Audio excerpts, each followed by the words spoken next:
اور دین سیکھا جاتا ہے، تعلیم اور تعلم کا سلسلہ چلتا ہے، قراءت قرآن اور ذکر اللہ کے حلقے یہاں پہ نہ دائر ہوتے ہیں۔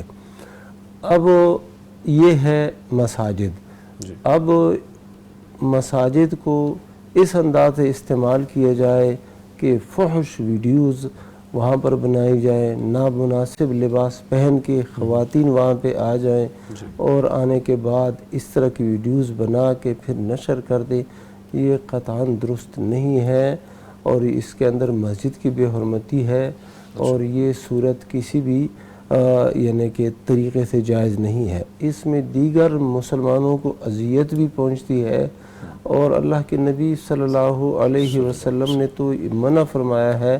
ایک شخص تیر لے کے گزر رہا تھا تو آپ صلی اللہ علیہ وسلم نے مسجد کے اندر سے گزر رہا تھا، آپ صلی اللہ علیہ وسلم نے فرمایا کہ ان تیروں کی جو سرے ہیں، نوکدار سرے، ان کو پکڑ کے رکھو تاکہ اس سے مسلمانوں کو تکلیف نہ پہنچے، زخمی نہ ہو جائے۔ تو جس طرح جسمانی تکلیف پہنچانا کسی کے لیے جائز نہیں ہے، روحانی اور معنوی تکلیف پہنچانا بھی جائز نہیں ہے۔ یہاں تک کہ اللہ کے نبی صلی اللہ علیہ وسلم نے تو یہ فرمایا ہے کہ جب نوافل لوگ پڑھ رہے ہوں تو آپس میں وہ ایک شخص ہے وہ نوافل پڑھ رہا ہے اکیلے، دوسرا شخص بھی نفل نماز پڑھ رہا ہے، تو فرمایا یہ ایک دوسرے پر آواز بلند نہ کرے کہ ان کی نمازوں میں خلل واقع ہو جائے۔ وہ اپنی قرات کر رہا ہے یا اپنی قرات کر رہا ہے تو اگر بلند آوازی سے کام لیں گے نہ اس کو سمجھ آئے گی نہ اس کو سمجھ آئے گی، تو یہ خلل اور تشویش یعنی اگر قرآن بلند آواز سے پڑھنے سے ہوتی ہے تو اس طرح کی ویڈیوز اور اس طرح کے نخرے کرنے سے جو مسلمان وہاں پر آتے ہیں اور ایک عقیدت اور احترام کے ساتھ آتے ہیں، نماز پڑھتے ہیں یا بیٹھ کے ذکر کرتے ہیں، جو بھی صورت ہے تو وہ تو، اور مسجد کا ایک حق ہے، جب بھی اذا دخل احدکم المسجد فلا یجلس حتی یصلی رکعتین، یہ اللہ کے نبی صلی اللہ علیہ وسلم کا حکم ہے کہ جب بھی تم میں سے کوئی شخص مسجد میں داخل ہو جائے تو وہ بیٹھنے سے پہلے 2 رکعت پڑھے، یہ مسجد کا حق ہے۔ تو اب یہاں پر لوگ جاتے ہیں وہ سیر سپاٹے کے لیے، یہ تو جائز نہیں۔ اچھا، وہ کہتے ہیں کہ ہم مسجد کے اندر موجود نہیں ہیں، جیسے 2 رکعتیں آپ نے فرمایا، تو وہ کہتے ہیں مسجد کے اندر تو موجود نہیں جہاں جس جگہ پر نماز ہوتی ہے، حالانکہ اگر عیدین کے موقع ہیں اس دوران یا کوئی ایسا کوئی اجتماع بڑا ہوتا ہے تو اس وقت تو وہاں پر بھی نماز پڑھی جاتی ہے جہاں پر وہ تصویریں وغیرہ کیپچر کرتے ہیں، لیکن وہ کہتے ہیں جی یہ مسجد کا حصہ نہیں۔ یہ تو ان کی بات ہے نا، ان کا دعویٰ ہے، اس دعوے پر ان کے پاس دلیل کیا ہے؟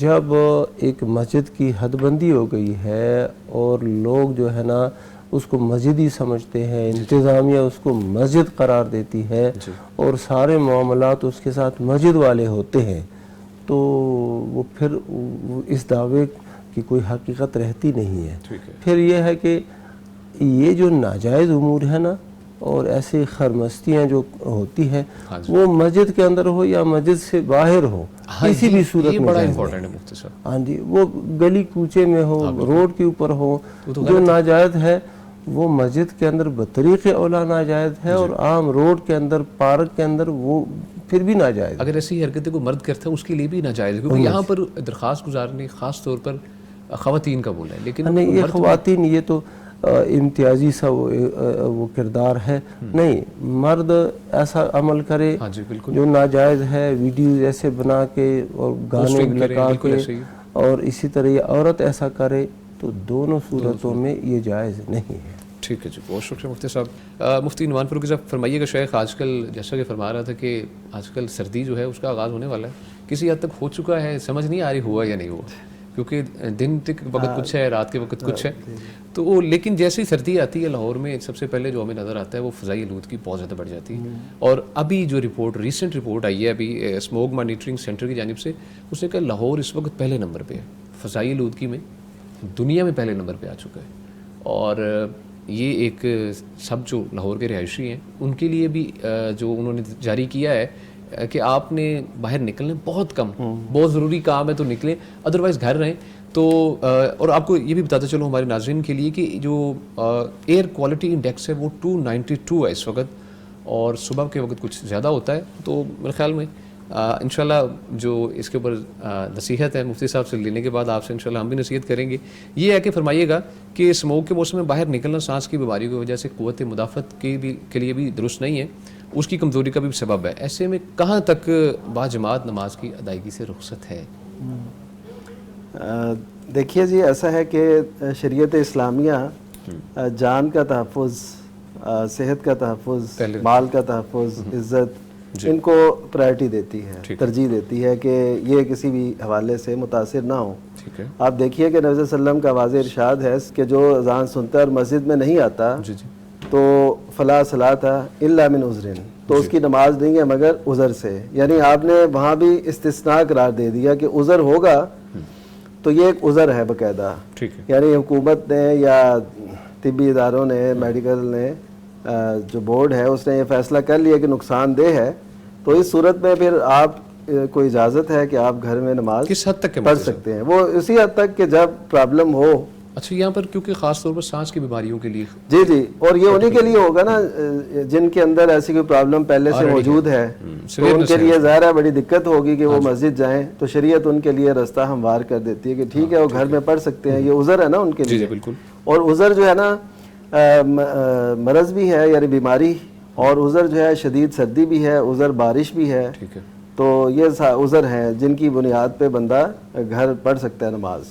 تو نبی صلی اللہ علیہ وسلم کے دور میں بھی ایسا ہوا کہ سخت سردی میں اذان میں یہ اعلان ہوا باقاعدہ کہ ومن قعد فلا حرج، کہ جو کوئی بیٹھا رہے تو اس یعنی مسجد میں نہ آ سکے تو اس پہ کوئی حرج نہیں ہے. وہ شدید سردی کی باعث پہ ایسے اعلان کرایا گیا. تو پتہ یہ چلتا ہے کہ کوئی بھی ایسی مشکل پیش آئے جس سے انسانیت کو خدشہ ہو، لوگوں کو خدشہ ہو، تو شریعت اجازت دیتی ہے گھر میں پڑھ لیں. اب دوسرا سوال اس پہ یہ پیدا ہوتا ہے کہ آیا اس کو ثواب کیا ملے گا؟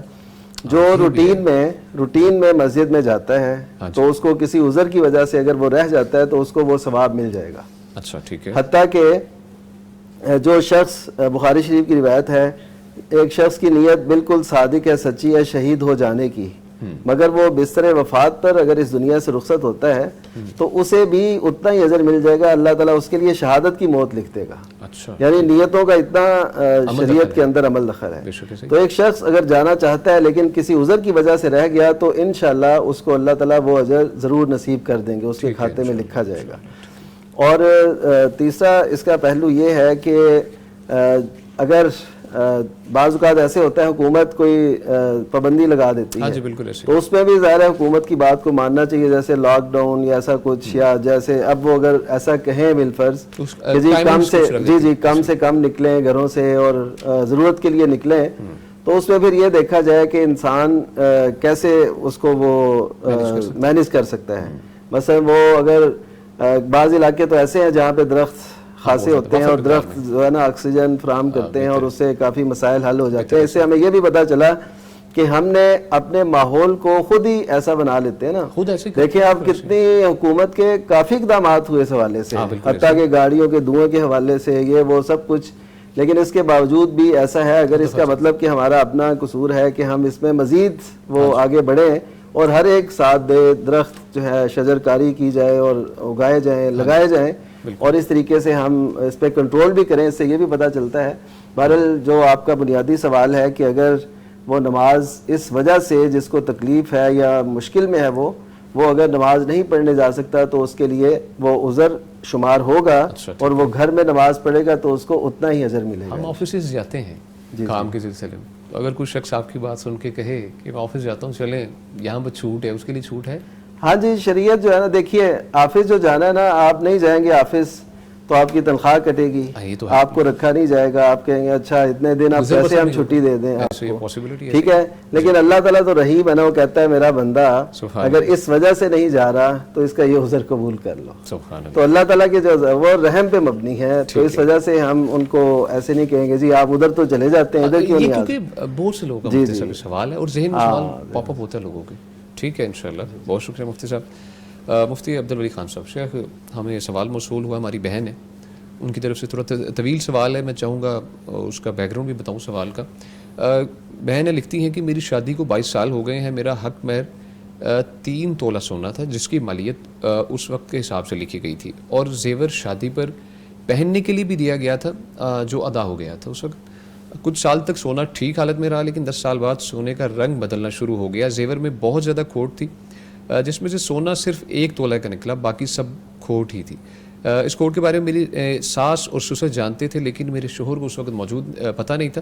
اب جب کہ ساس سسر زندہ نہیں ہیں اور سونے میں کھوٹ بہت زیادہ ہے, تو کیا میں اپنے شوہر سے باقی سونے کے مطالبے کا حق رکھتی ہوں؟ ایک دفعہ میں نے اپنے شوہر سے مطالبہ کیا تھا تو وہ مجھ سے بہت زیادہ ناراض ہو گئے اور مجھے 40 دن تک اپنے قریب نہیں آنے دیا. میں نے بہت رو کر وقت گزارا. اس کے بعد میں نے کبھی اس بارے میں کوئی بات نہیں کی کہ وہ اس بات پر ناراض ہوتے ہیں. اب کیا میرے شوہر پر واجب ہے کہ وہ باقی حق مہر ادا کریں؟ جو عقود ہیں, عقد ہیں, عقد بیع ہے, عقد نکاح ہے, جی, اس میں جو عوض ادا کیا جاتا ہے اس عوض کا بھی صحیح ہونا اور جید ہونا یہ لازم ہے. ٹھیک ہے. جب مہر میں یہ طے ہو گیا ہے کہ سونا 3 تولے سونا ہی ہے, لکھا جاتا ہے, تو جب یہ لکھ دیا گیا ہے تو عورت کا یہی حق ہے کہ اس کو 3 تولہ سونا دیا جائے جو واقعی سونا ہو. اور یہ کھوٹ والی جو بات ہے یہ تو پھر عیب ہے, اور عوض کے اندر اگر عیب نکل آئے تو اس عوض کی تکمیل ہونی چاہیے اور اس کی تلافی ہونی چاہیے, اور خاوند پر لازم ہے کہ وہ اصل مقدار جو طے ہوا ہے مہر کے اندر وہ دے دے. یہ اس میں 2 رائے ہے ہی نہیں. تو یعنی آپ نے ایک چیز خریدی اور اس میں جو عوض ہے, جو ثمن آپ ادا کر رہے ہیں, اس میں کوئی عیب نکل آیا, مبیع میں عیب نکل آیا, اس کا بھی الگ حکم ہے. ثمن میں عیب نکل آیا تو اس کا کیا ہے, اس کی تلافی کی جائے گی. جی, تو اسی طرح یہاں پر بھی اس کی تلافی کچھ کی خاص استعمال کر رہے ہیں. ہاں جی, کیونکہ عام فہم نہیں ہے یہ الفاظ. ہاں جی, بالکل. وہ یہ ہم اس لیے بھی یہ الفاظ استعمال کرتے ہیں کہ اپنا آپ بھی بچانا ہوتا ہے. ٹھیک ہے, بالکل. ہاں جی, اور دوسری بات یہ بھی ہوتی ہے کہ یہ الفاظ جو ہوتے ہیں نا اصطلاحی الفاظ ہوتے ہیں کہ اگر ہم دوسرے الفاظ کو استعمال کرنا شروع کر دیں پھر وہ بات کے اندر وہ وزن نہیں رہتا. اچھا, مقصد وہ عوض ہے جو آپ ایک چیز لے رہے ہیں اور اس کے بدلے میں جو پیسے دے رہے ہیں, اگر وہ پیسے جعلی نکلے تو آپ نے کیا کرنا ہے؟ ہم تو بالکل ایسے وہ نہیں لیں گے, وہ اصلی پیسے دیں گے. یہ بھی اس طرح یہ سونا بھی جو ہے جب اس کے اندر کھوٹ ہے, خالص سونا ہے ہی نہیں, 2-3 تولوں میں سے 1 تولہ ہی خالص ہے, باقی سارا عام یعنی کہ کیا لوہا سمجھ لو وہ ہے, تو اب وہ اس کی تلافی خاوند کے ذمہ لازم ہے. لیکن اب یہ جو ہے نا خاوند صاحب صرف اس بات کو یعنی یاد کرانے پر بیوی نے اس کو یاد کرایا اور اتنے ناراض ہوئے کہ 40 دن تک یہ قربت کا سلسلہ ہی نہیں قائم ہوا, اس کو قریب نہیں آنے دیا. تو اس کا مطلب یہ ہے کہ ان کو اس بات سے شدید وہ ناراضگی ہوتی ہے. تو پھر عورت کو چاہیے کہ 22 سال گزر چکے ہیں اور دانشمندی کا تقاضا تو یہی ہے کہ جو ہے اس معاملے کو خوش اسلوبی کے ساتھ حل کر دیا جائے اور اللہ پہ چھوڑ دیا جائے. 22 سال نہیں علم رہا تو ابھی. ہاں جی, اچھا, اور وقت گزر گیا ہے, 22 سال بڑا عرصہ ہے, اللہ تعالیٰ نے بچے دے دیے, اولاد دے دیے. اچھا, ایک اور حل ہے, اگر یہ خاتون جیسا کہ بعض اس طرح کے سوالات آ جاتے ہیں, اگر یہ خاتون خاون کی جیب سے اس کے پیسوں سے بغیر اس کے علم ملائے کے وہ معقول پیسے اس کو پتہ بھی نہ چلے اور یہ آہستہ آہستہ 2 سالوں میں 3 سالوں میں 5 سالوں میں اپنا وہ حق وصول کر لے, تو اہل علم نے اس کے جواز کا فتویٰ دیا ہے. وہ ہند رضی اللہ عنہا جو تھی انہوں نے بتایا کہ میرا جو خاون ہے نا ابو سفیان سردار تھے, جاہلیت کے زمانے میں بھی سردار تھے, بعد میں وہ سردار رہے.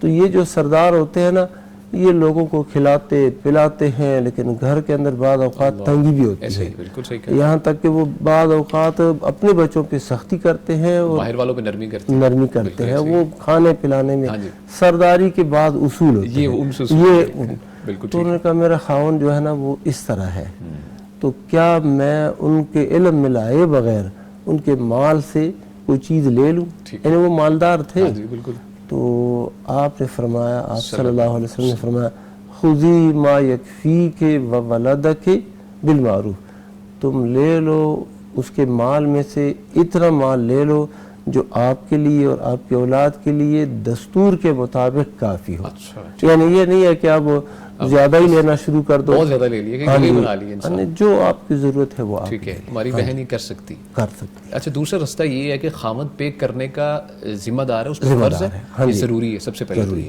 اور یہ غلط، اور اگر وہ یہ طریقہ کر رہے ہیں یہ تو غلط ہے نا، جو انہوں نے طریقہ کر اختیار، اور اگر یہ اس سے بھی وہ کیا ہو جائے اجتناب کرے اور کہے کہ اللہ پہ چھوڑ دیا، ٹھیک ہے، اللہ بہتر بدلہ دے گا، ہاں جی، صبر کرے، اللہ تعالیٰ اس کا عوض دے گا۔ بالکل، شیخ فرمائیے اس بارے میں۔ ہاں بس اس میں میرا ایک مشورہ ہے، مسئلہ تو شیخ صاحب نے بتا دیا ہے، میں یہی عرض کروں گا اگر انہیں سونے جیسا خاوند ملا ہے اچھا تو ان کی زیادتی بھی کوئی نہیں ہے، ان کے بڑوں نے ایسا کر دیا تو وہ معاف کر دیں انہیں، تو ایسے سمجھیں وہ سونا چھوڑ کے سونے جیسا خاوند ان کے ساتھ ہے، بچے بھی تو ہو تو جن کی دل یعنی پھر ان کے دل میں بھی میل آئے گا نا، اور ایک یہ ہے کہ پرانا معاملہ جب اس قدر پرانا ہو جائے بالکل ایسے ہی، تو فقہا نے اس کو بھی بات کی ہے کہ مجھے علم نہیں تھا، جی جی ان کے والدین کو علم تھا، والدین کی وفات ہو گئی تو پھر اس وجہ سے جی جی، لیکن ہمارے ہاں دستور بھی یہ ہے نا کہ شادی اور اس کے تمام اخراجات تقریباً والدین ہی کرتے ہیں، 90% ٹھیک ہے، تو اب ظاہر ہے اگر یہ اللہ پہ چھوڑیں گی اس کا مطلب یہ ہے کہ یہ وہ اپنا حق نہیں چھوڑ رہی، تو میں کہوں گا فَإِن طِبْنَ لَكُم مِّنْهُ شَيْئًا، کہ اگر اس حق مہر سے عورتیں خوش دلی سے چھوڑ دیں تو یہ کھا سکتا ہے، تو میرا خیال ہے کہ اب اس حالت میں جہاں پہ ہم کھڑے ہیں تو یہ زیادہ بہتر صورت ہے کہ انہیں معاف کر دیں اللہ کی رضا کے لیے، جی جی ظاہر ہے، تو یہ کچھ کر کے اپنا پورا حق کر سکتی ہیں، جی ٹھیک ہے جی، بہت شکریہ مفتیان کرام۔ ناظرین یہاں پر وقت چھوٹی سی بریک کا، ہمارے ساتھ رہیے گا۔ ویلکم بیک جی، گفتگو کا سلسلہ آگے بڑھاتے ہیں، آپ کو بتاتے چلیں آپ اس پروگرام میں لائیو کالز کے تھرو شریک ہو سکتے ہیں۔ کرنا کیا ہے، آپ نے پیغام ٹیلی ویژن کی جانب سے دیے گئے UAL نمبر پہ آپ نے کال کرنی ہے، نمبر آپ نوٹ فرما لیجیے 04211170000، یعنی 0421117000۔ اس کے علاوہ آپ ہمیں یوٹیوب پہ جوائن کر سکتے ہیں، پیغام ٹی وی لائیو سرچ کیجیے اور کمنٹ سیکشن پہ اپنے سوالات لکھیے، مفتیان کرام سے انشاءاللہ جوابات آپ کو لائیو مہیا کیے جائیں گے، ایز ویل ایز آپ ہمیں واٹس ایپ پہ ریچ کر سکتے ہیں، وہ بھی نمبر نوٹ فرما لیجیے 0321565200، یعنی 0321565200۔ آپ کی جانب سے بھیجے گئے سوالات ہمیں واٹس ایپ پہ جو موصول ہوئے ان کی جانب بڑھتے ہیں۔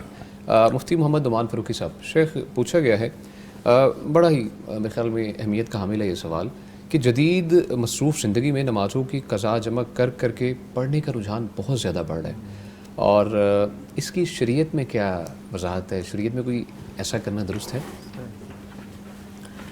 جی یقیناً نماز جو ہے یہ فرض ہے اپنے وقت مقررہ پہ، ہاں جی ٹھیک ہے، اس کے لیے 2 دن جبریل علیہ السلام آتے رہے اور باقاعدہ آپ کو وقت بتائے گئے، اچھا اور آپ صلی اللہ علیہ وسلم نے پھر امت کو، صحابہ کرام کو جو تعلیم دی اس پہ پوری وضاحت کی اچھا کہ اس نماز کا وقت یہاں سے شروع ہوتا ہے اور یہاں تک ہے، اس کا یہاں سے یہاں تک پوری اس کی نشاندہی کر دی آپ نے۔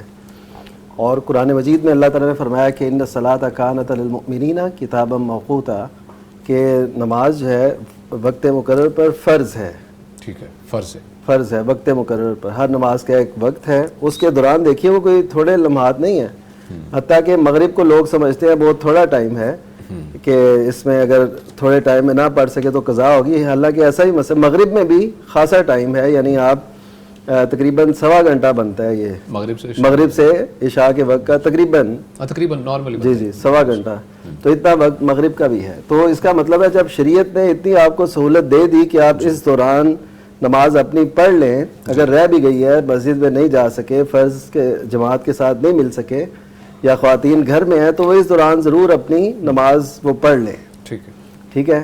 اب دوسری صورت یہ ہے کہ ایک انسان ہے، اس نے جستجو کی، کوشش کی، لیکن وہ اس کا وقت نہیں پا سکا، سویا رہ گیا، نہیں پا سکا، یا کسی میٹنگ میں یا ایسی مصروفیت میں تھا، جی سفر تو خیر ہے ہی، سفر تو عذر ہے شرعی طور پہ، وہ تو یہ ہے کہ جو بھی مسافر ہو تو اس کے لیے تو نماز جمع کرنا، اور اس کی 3 صورتیں ہیں، ایک کو کہتے ہیں جمع تقدیم. اس کا مطلب یہ ہوتا ہے بعد والی نماز کو پہلے والی نماز کے ساتھ ملانا، یعنی عصر کو ظہر کے ساتھ ملا لیں، عشاء کو مغرب کے ساتھ ملا لیں. ایک ہوتی ہے جمع تاخیر، یعنی ظہر کو عصر کے ساتھ اور اسی طرح مغرب کو عشاء کے ساتھ. اور ایک ہوتی ہے جمع سوری، یعنی شکلاً جمع ہوتی ہے. اچھا وہ کیسے؟ وہ ہوتی ہے کہ جو یعنی ظہر کو بالکل آخری وقت میں پڑھیں اور عصر کو بالکل پہلے وقت میں، تو دونوں ہوں گے اپنے اپنے وقت پہ، لیکن وہ جمع کی شکل بھی ہو جائے گی کہ آپ کو وہ اضافی اذیت نہیں اٹھانی پڑے گی کہ آپ ظہر کے لیے علیحدہ رکے ہیں اور مغرب عصر کے لیے علیحدہ رکے. تو جہاں تک تعلق ہے کہ یعنی ایک بندے کا معمول ٹھیک ہے، وہ وقت کو اہمیت دیتا ہے، نماز کو اس کے وقت پہ پڑھتا ہے. اگر اسے کوئی عذر لائق ہوا ہے کبھی، یعنی عذر یہ نہیں ہے کہ بہت بڑا کوئی عذر ہو، اگر وہ ٹریفک میں کہیں پھنس گیا ہے، اگر اسے کوئی مسئلہ پیش آیا ہے، وہ نہیں پہنچ سکا، یا اس کو ایسی جگہ نہیں ملی، خصوصاً خواتین جب شاپنگ وغیرہ کرنے جاتی ہیں، اب ان کے لیے ظاہر ایسے مسائل ہیں، وہ اپنے ہی شہر میں ہیں لیکن ان کو مسائل ہیں، وہ نماز پھر کہاں پڑھیں گی، تو وہ ظہر کے ساتھ عصر کی پڑھ لیں اور پھر شاپنگ پہ نکل جائیں. اچھا ٹھیک ہے، اور پھر جب واپس آئے تو مغرب اور عشاء کی اکٹھی پڑھ لیں. اچھا اگر لیٹ ہو جی اگر ایسے ہو جائے تو یہ میں یعنی اجازت اس صورت میں دے رہا ہوں جب کوئی دوسرا آپشن موجود نہ ہو. اچھا ٹھیک. اول تو ہمیں چاہیے کہ ہم اس کا اہتمام کریں، اور ہمارے یعنی جیسے سعودی عرب میں باقاعدہ جو بڑے مالز ہیں ان میں وہ مساجد اور ایسی وہ چیزیں بنا دیتے ہیں تاکہ یہ سب کچھ ہو. تو ادھر بھی ہمیں یہ رجحان دینا چاہیے. نماز کو جتنا ہم عام کریں گے، اس کے لیے سہولیات مہیا کریں گے، اتنا نمازی بڑھیں گے اور اتنی برائیوں کا خاتمہ ہوگا.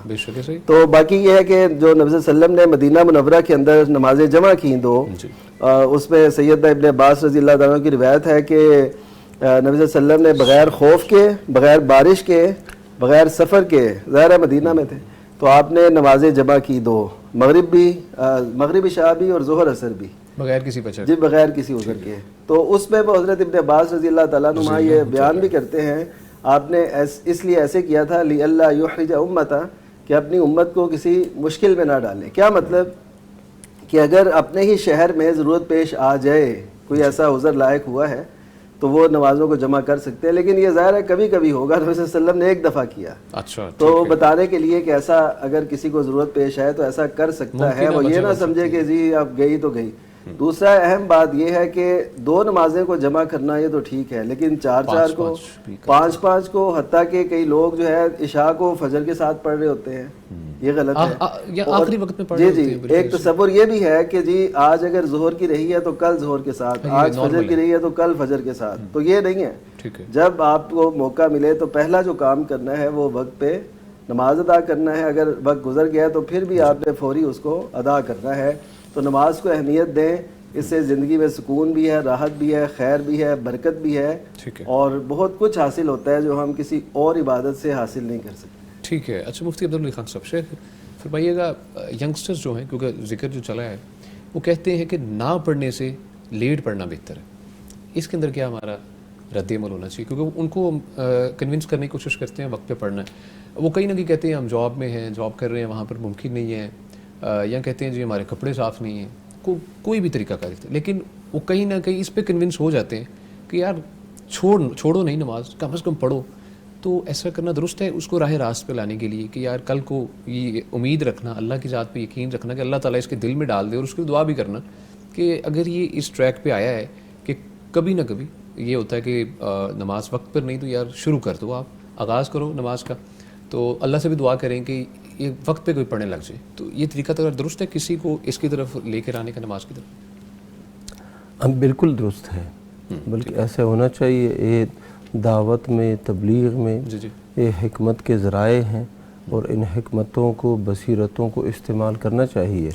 ایک شخص ہے وہ بالکل نماز ہی نہیں پڑھتا، بالکل. ایک شخص ہے وہ ایک نماز، دو نمازیں وقت پہ پڑھتا ہے، ایک دو کو وہ تاخیر سے پڑھتا ہے. تو ہم اس کی حوصلہ افزائی کریں گے اس بات پر کہ آپ نماز پڑھ رہے ہیں، الحمدللہ، ماشاء اللہ وبارک فیک. اور پھر اس کو یہ بھی سمجھائیں گے کہ اگر آپ ان نمازوں میں سے ہر ایک نماز کو اپنے وقت پر پڑھیں، باجماعت پڑھیں، تو کیا ہی بات ہوگی.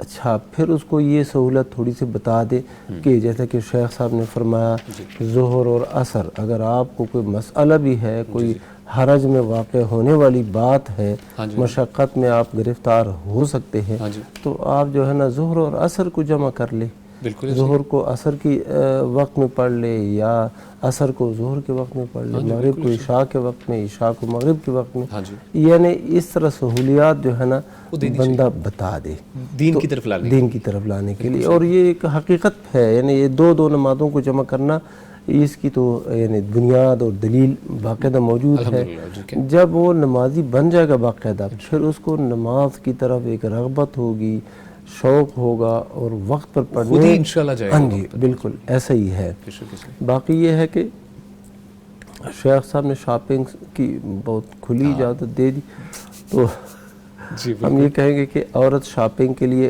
اگر جاتی ہے اور واقعی اس کے لیے جانا ضروری ہے، ٹھیک، کیونکہ بعض اوقات مرد جو ہوتے ہیں نا وہ بات چیزوں کو سمجھ نہیں پاتے، ہاں، عورتوں کی جو چیزیں ہوتی ہیں لباس وغیرہ کے، ہاں، انہوں نے تو جانا خواتین ضروری جائیں، ہوتا بے شک جائیں، لیکن خاوند کی اجازت سے جائیں، ٹھیک ہے، اور اسی طرح کوئی ساتھ محرم مرد ہو وہ جائیں تو یہ بہت اچھا ہے۔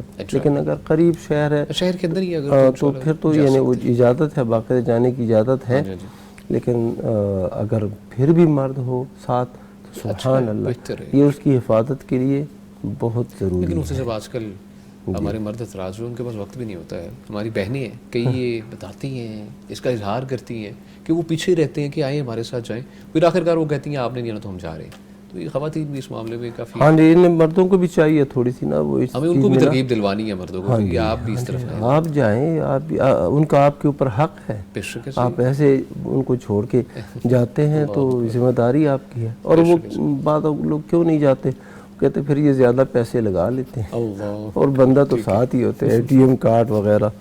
چلیے بہتر ہے مفتی صاحب، کوئی نہیں انشاءاللہ۔ اچھا، بلا وجہ خرچ کرنا نہیں چاہیے، لیکن کسی حد تک آپ انشاءاللہ اس کو استعمال کر سکتے ہیں۔ اچھا مفتی صاحب فرمائیے گا کہ بیوی کا نان نفقہ یہ کہتے ہوئے نہ دینا کہ وہ خود کماتی ہے، شرعاً یہ درست ہے؟ شرعاً یہ نادرست ہے، نہایت غلط ہے۔ ٹھیک ہے، بیوی کمائے، مالدار ہو، اس کی آمدنی کے ذرائع ہو، خاوند صاحب اس بنیاد پر اس کو نفقہ نہ دے کہ مالدار ہیں، آپ خود کماتی ہیں، یہ جائز نہیں ہے۔ ٹھیک ہے، اللہ سبحانہ و تعالیٰ نے کہیں پر بھی یہ شرط نہیں لگائی کہ اگر خاوند جو ہے نا وہ کماتا ہے اور بیوی بھی کماتی ہے لہذا اب خاوند کے ذمہ نفقہ نہیں ہے، نہیں۔ الرجال قوامون علی النساء بما فضل اللہ، رجال مرد جو ہے، خاوند جو ہے وہ اپنی بیوی پر قوام ہے اس وجہ سے کہ اللہ نے فضیلت دی ہے، وَبِمَا أَنفَقُوا، اس وجہ سے کہ وہ انفاق کرتے ہیں۔ ہاں جی، اللہ کے نبی صلی اللہ علیہ وسلم نے نفقہ جو ہے یہ لازم کر دیا ہے خاوند پر، چاہے بیوی بہت مالدار ہو، جو بھی ہے۔ اگر بیگم بولے کہ نہیں چاہیے پھر وہ تو اس کا اختیار ہے، اپنا حق وہ چھوڑتی خاتون ہے، کا اختیار ہے، یہ اختیار خاتون کے پاس ہے۔ ہاں حق وہ چھوڑتی ہے اور کہتے ہیں کہ نہیں بس آپ اپنے پاس رکھیں، اللہ نے مجھے بہت دیا ہوا ہے، بلکہ آپ میری طرف سے لے لیں۔ جیسے کہ ایک سوال آیا بھی تھا، تو وہ تو ٹھیک ہے، عورت کی بڑی اچھائی ہے یہ، لیکن اگر وہ کہتی ہے کہ میرا حق تیرے اوپر بنتا ہے اور آپ نے دینا ہے، لازم ہے کہ وہ دے دے، اس بنیاد پر نہ یہ اپنی ذمہ داریوں سے جان چھڑانا یہ درست نہیں ہے۔ ٹھیک ہے، شیخ مفتی نعمان فاروقی صاحب فرمائیے۔ ہاں جی، بس اس میں ایسے ہی کہوں گا کہ ایسی عورتوں کو ایسا کرنا چاہیے کہ خاوند کا بھی دل جیتے ہیں، ان کو خود سے پیش کریں۔ اچھا خاوند کے پاس چلے گئے اور اس نے خاوند زیادہ تر جو دیکھا ہے وہ بچوں پہ لگاتے ہیں، سیونگ کرتے ہیں، بچوں پہ لگاتے ہیں، گھر والوں پہ لگاتے ہیں، تو ایسے سمجھے وہ ایک سرکل بنے گا اور وہ محبت کے موتی پر ہوتا جائے گا۔ بس یہ ایک جو ہے نا میں ہمارے جو بھائی ہیں نا شیخ نعمان، جی جی، ان کا تو حلقہ احباب سارے اہل علم، دینی طبقہ، رشتہ دار بھی سارے، تو وہ ان کو یہ ان لوگوں کے ساتھ ان کا اٹھنا بیٹھنا ہے۔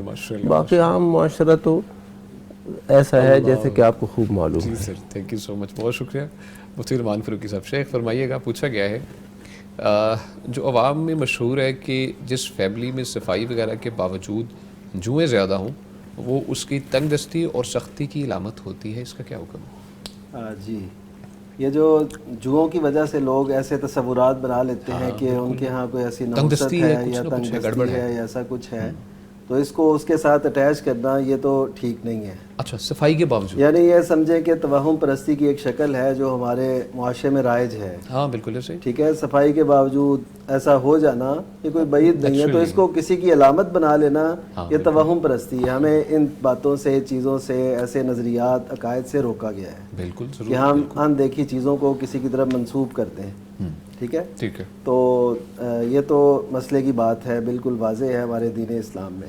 باقی یہ رہا کہ جوؤں کا نظر آنا بلکہ ایسا ہوتا ہے بعض اوقات کہ جسم کی بجائے آپ کو واش روم میں یا کسی اور جگہ جوئیں چلتی نظر آتی ہیں. اچھا ٹھیک ہے. جی جی, تو یہ جو اس کو ہم کہہ سکتے ہیں کہ یہ کوئی جادو کی علامت ہو سکتی ہے, پاسبلٹی ہے. جیسے خواب میں چھپکلیاں دیکھنا, سانپ دیکھنا, اسی طرح جوؤں کا ایسے دیکھنا اور فزیکل ان کا وہاں پہ موجود ہونا, یہ جادو کی علامت ہو سکتی ہے.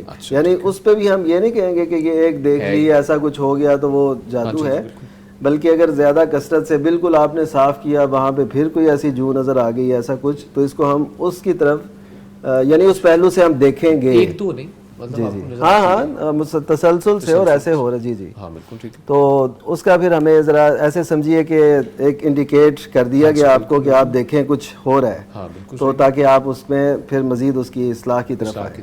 تو باقی اس کو یہ سمجھنا کہ تنگ دستی کی علامت ہے ایسا کچھ بھی نہیں ہے. اسی طرح مکڑی کے جو جالے ہیں ان کے بارے میں بھی یہ تصور رکھا جاتا ہے کہ جی یہ نہیں ہونے چاہیے ایسا کچھ. یہ ٹھیک ہے, صفائی ستھرائی وہ تو اہم بات ہے, تو بڑا نارمل ہے مفتی صاحب. جی جی, تو ہاں جی, ایسا کچھ بھی نہیں ہے, اور نہ اس کو سمجھنا ایسے, بس صفائی تو رکھنی ہے, یہ تو ہمارے دین کا حصہ ہے. لیکن پھر بھی اگر کسی جگہ سٹور میں, کسی جگہ اوپر جہاں پہ زیادہ جانا نہیں ہوتا, ممٹی میں ایسا کچھ ہو گیا ہے, تو اس کو یہ نہ سمجھے کہ بس اب تو ہم گئے. یہ سمجھیں عقائد کی کمزوری ہوگی, توکل کے منافی یہ چیز ہے. ٹھیک ہے جی, ٹھیک ہے جی, بہت شکریہ مفتی عبدالولی خان صاحب. شیخ فرمائیے گا, ہماری بہن پوچھتی ہیں کہ عورت اگر اپنی کمائی والدین یا بہن بھائیوں کو دے اس طرح کہ شوہر کو اطلاع نہ ہو, کیا جائز ہے؟ بالکل جائز ہے.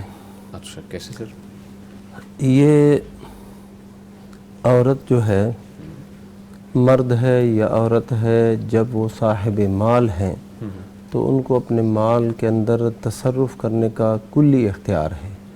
کوئی چیز وہ ہبہ کرتی ہے, وہ خریدتی ہے, فروخت کرتی ہے, اجارہ, جو بھی یہ جو عقود ہیں وہ سر انجام دیتی ہیں, اس کا یہ حق ہے. ٹھیک ہے, اوکے. اور بطور خاص والدین کو جب دیتی ہے تو یہ تو صلہ رحمی کا بہت اچھا ذریعہ ہے, صدقے کا بھی اجر اسے ملے گا اور صلہ رحمی کرنے کا بھی اسے اجر ملے گا. ٹھیک ہے. اور نبی صلی اللہ علیہ وسلم نے جب حکم دیا عید کے موقع پر عورتوں کو, فرمایا تم صدقہ کرو, تو عورتوں نے پھر خاوندوں سے پوچھا, خاوندوں سے اجازت لے کے پوچھا, نہیں وہیں پر اسی مجمع کے اندر عورتیں جو ہے نا وہ بالیاں اور ہار اور جو بھی ان کے اجازت کے شوہر وہ دینے لگی. اللہ کے نبی صلی اللہ علیہ وسلم کے پاس کو دینے لگی. بلال رضی اللہ عنہ ساتھ تھے اور وہ وہاں پر ڈالنے لگے. اسی طرح قرآن مجید کے اندر اللہ سبحانہ و تعالیٰ نے یہ عورتوں کو بتایا, عورتوں کے متعلق بتایا کہ جو مہر ہے, طلاق ہو جانے کے بعد اب مہر کا کچھ حصہ خاوند کے ذمہ ہے. تو اب وہاں پر اللہ نے فرما دیا الا ان یعفونا, مگر یہ کہ یہ عورتیں معاف کر دیں. ٹھیک ہے. تو اب اس کا خاوند بھی نہیں ہے. خاوند نہ ہونے کے بعد ناظرین کرام یہاں پر چھوٹی سی بریک ہے, ہمارے ساتھ رہیے گا. ویلکم بیک جی. گفتگو کا سلسلہ آگے بڑھاتے ہیں. مفتی عبدالولی خان صاحب, مفتی سے پوچھا گیا ہے کہ اماں عائشہ رضی اللہ عنہا کی روایت کی روشنی میں شرعی رہنمائی کی جائے کہ مسجد میں کس حد تک کھیل کی اجازت ہے؟ مسجد میں جو عائشہ رضی اللہ تعالیٰ عنہا کی روایت ہے اور کھیل کے حوالے سے ہے, اور صحیح بخاری میں آئی ہے یہ روایت. اس روایت کا پس منظر یہ ہے کہ حبشی لوگ آئے, ہاں جی, اور یہ جدید الاسلام تھے, یعنی نئے اسلام لانے والے لوگ تھے. تو انہوں نے مسجد کے اندر کھیل پیش کیا, نیزہ بازی والا. تو ام المؤمنین عائشہ رضی اللہ تعالیٰ عنہا بھی دیکھتی رہی, نبی صلی اللہ علیہ وسلم کے پیچھے کھڑے ہو کے, تو آپ بھی دیکھتی رہی, باقی لوگ بھی دیکھتے رہے. یہ کھیل پیش کیا ہے حبشیوں نے۔ ٹھیک ہے، شیخ محمد بن صالح العثیمین رحمہ اللہ بیان فرماتے ہیں کہ یہ جو لوگ تھے نا، حبشی لوگ، یہ جدید الاسلام تھے، اسلام میں ابھی داخل ہوئے تھے یا داخل ہونے والے تھے، تو ان کی تالیف قلب کے لیے جو ان کا خصوصی کھیل تھا، یہ نیزہ بازی میں حبشی لوگ بڑے ماہر ہوتے تھے۔ بالکل ایسے ہی۔ تو وہ وحشی رضی اللہ عنہ کا قصہ جو احد کے واقعے میں پیش آیا ہے، اس نے نیزے سے ہی حمزہ رضی اللہ تعالیٰ عنہ سید الشہداء کو شہید کیا۔ ہاں جی، تو یہ اس میں بڑے ماہر تھے، تو یہ کھیل انہوں نے پیش کیا مسجد نبوی کے اندر۔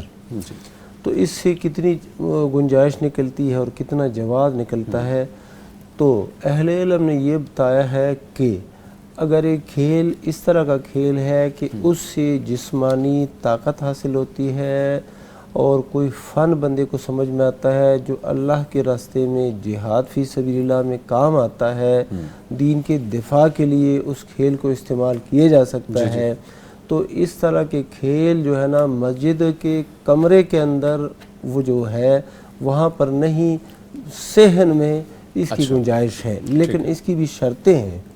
شرطیں یہ ہیں کہ یہ جو کھیل ہے نا نماز کے اوقات میں نہ ہو، ٹھیک ہے، جو وقت نماز ہے اس میں یہ نہ ہو، اور اسی طرح اس کی وجہ سے دوسرے جو لوگ نماز پڑھ رہے ہیں، تلاوت کر رہے ہیں، یا پھر وہ ذکر اذکار میں مشغول ہے، ان کو بھی مسئلہ نہ ہو، وہ بھی ان کو بھی تشویش نہ ہو۔ ٹھیک ہے، یہ دو شرطیں۔ اسی طرح یہ جو کھیل ہے، اس سے جو املاک ہے، ملکیت ہے، چیزیں ہیں مسجد کی، ان کو بھی نقصان نہ پہنچتا ہو۔ ٹوٹ کر نہ شکار ہو۔ مجھے ایک واقعہ یاد ہے، ایک مسجد کے اندر لڑکے کھیلتے رہے، اچھا، وہ مدرسے کی مسجد تھی، اور انہوں نے وہاں پر کرکٹ کھیلی، اور کرکٹ کھیلنے سے کیا ہوا کہ جو بال ہے وہ بعض جو کیمرے لگے ہوتے تھے ان کو بھی لگے، اور اسی طرح یہ بلب کل لگے وہ بھی ٹوٹ گئے، حتیٰ کہ چلتے ہوئے پنکھوں کو بھی لگے، اور پنکھوں کے وہ پر جو ہیں وہ ٹیڑھے ہو گئے۔ یہ نقصان ہوتا ہے نا، شیشے ٹوٹ گئے، نقصان ہوتا ہے۔ تو اس طرح کا کھیل جس سے املاک کو نقصان پہنچتا ہو، یہ بھی مسجد کے اندر کسی بھی صورت میں جائز نہیں، یہ باہر بھی جائز نہیں ہے، اس طرح کھیل باہر بھی جائز نہیں ہے، لیکن بالخصوص مسجد کے اندر تو اس کا بہت زیادہ اہتمام ہونا چاہیے، اور اس کی وجہ سے بے سکونی اور بے اطمینانی بھی پیدا نہ ہو۔ ٹھیک ہے، اور اس کا یہ ایک اور بھی ہے کہ یہ کبھی اگر ایسا ہو جائے، باہر میدان نہیں ہے اور مسجد کے اندر ہی ایسا کھیل پیش کیا گیا، تو اس ٹھیک ہے، اس کو گنجائش ہے۔ اچھا، ایک اور شرط یہ بھی ہے کہ نظافت اور پاکیزگی اور صفائی ستھرائی کا خیال بھی رکھا جائے، ایسا نہ ہو کہ صفوں کا ستیہ ناز ہو اور وہ مسجد جو ہے نا اس کا صحن، اس کی ساری خرابی ہو، اگر وہاں پر گھاس وغیرہ ہے اس کو بھی نقصان پہنچے، یہ ایسا بھی کھیل بھی نہ ہو۔ اچھا، اور ایک اور شرط یہ ہے کہ وہ کھیل بذات خود مباح ہو۔ اچھا، ٹھیک ہے، ایسا نہ ہو کہ کوئی وہاں پر سنوکر کھیلنا شروع کر دے کہ یہ بھی تو کھیل ہی ہے، اور اس کے اوپر جوا بھی کھیلنا شروع کر دے، نہیں۔ یہ اس طرح کے کھیل جو بذات خود جائز ہو اور ان کے اندر یہ شرطیں پائی جائیں، پھر جو ہے نا اس کو دیکھنا، اور مسجد کے جو باہر حصہ ہے، صحن ہے، اس کے اندر اگر اس کا ہو جائے وقوع تو پھر اس کی گنجائش نکلتی ہے انشاءاللہ۔ شکریہ مفتی نعمان فاروقی صاحب، شیخ فرمائیے اس پر۔ جی بالکل، کافی بات ہو گئی، بالکل ٹھیک شیخ نے فرمایا۔ ٹھیک ہے، اچھا مجھے فرمائیے گا، ہماری بہن کا سوال ہے کہ مرد گائناکالوجسٹ سے اندرونی چیک اپ کروایا جا سکتا ہے؟ جی، اس حوالے سے عمومی قاعدہ یہی ہے کہ اگر خواتین اس طرح کی ماہر نہ ہوں جس طرح کا ہونا چاہیے، یہ خواتین کا تجربہ اپنی جگہ پہ ہوتا ہے کہ مرد ظاہر ہے اس فن میں، کوئی بھی عورتوں سے متعلقہ فن میں زیادہ وہ ہو جائیں اگر، تو کیا جا سکتا ہے، اس سے وہ مرد کر سکتا ہے، یہ اجازت ہے۔ اگر وہ خواتین اس کیلیبر کی نہ ہو، اس ماہرانہ بصیرت کی نہ ہو، تو پھر مرد ایسا کر سکتا ہے، اس کا اندرونی چیک اپ کیا جا سکتا ہے، جیسے الٹرا ساؤنڈ کرتے ہیں مرد، ڈاکٹر میل ڈاکٹر کرتے ہیں الٹرا ساؤنڈ وغیرہ اور دیگر جو چیک اپ ہوتے ہیں، جیسے فزیشین کرتے ہیں، تو اسی طرح آپریشن میں بھی بعض اوقات جو ہو رہے ہوتے ہیں ان میں ظاہر ہے لیڈی ڈاکٹر تو نہیں ہوتی، مرد ہی ہوتے ہیں، زیادہ تر. ہاں جی. تو اس وجہ سے اس چیک اپ میں بھی ہم ایسے ہی کہیں گے کہ اگر اس میں اچھا پھر یہ بھی ہے نا کہ عورتوں کی تعداد کچھ کم ہو سکتی ہے, وہ اس علاقے میں دستیاب نہ ہو, کوئی مشکل ہو, تو پھر ظاہر ہے دوسرے آپشن کے طور پہ مرد حضرات سے پہلا یہی ہو کہ فیمیل کے لیے اور میل کے لیے, لیکن اگر اس کے الٹ کبھی ہو جائے تو اس کی شریعت میں اجازت ہے. شیخ فرمائیے اس بارے میں. جی ہاں, بس قاعدہ بھی یہی ہے کہ جو عورت ہے وہ عورت کا چیک اپ کرے, پہلی صورت اس پہلا اور برتری اور ترجیح اسی کو ہے. جی.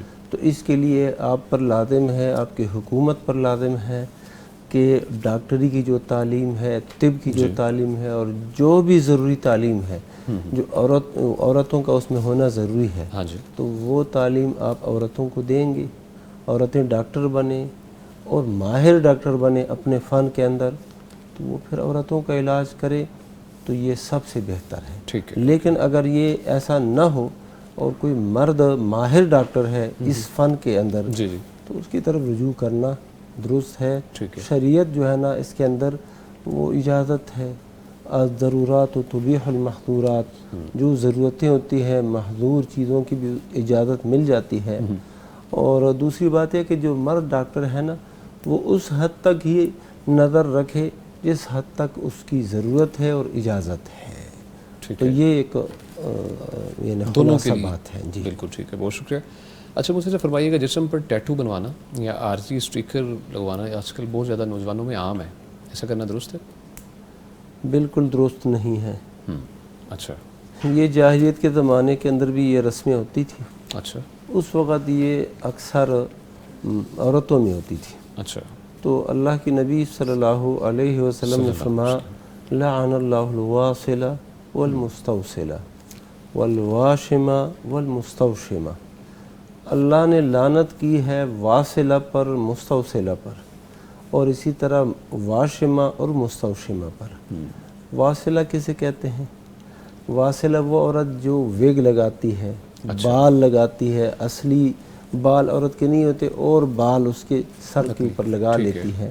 اچھا جی. مستوصلہ وہ جو مطالبہ کرتی ہے کہ میرے سر پہ نا, دونوں پر اللہ کی لعنت ہے. اسی طرح وہ عورت جو وشم کی کا پیشہ اختیار کرتی ہے.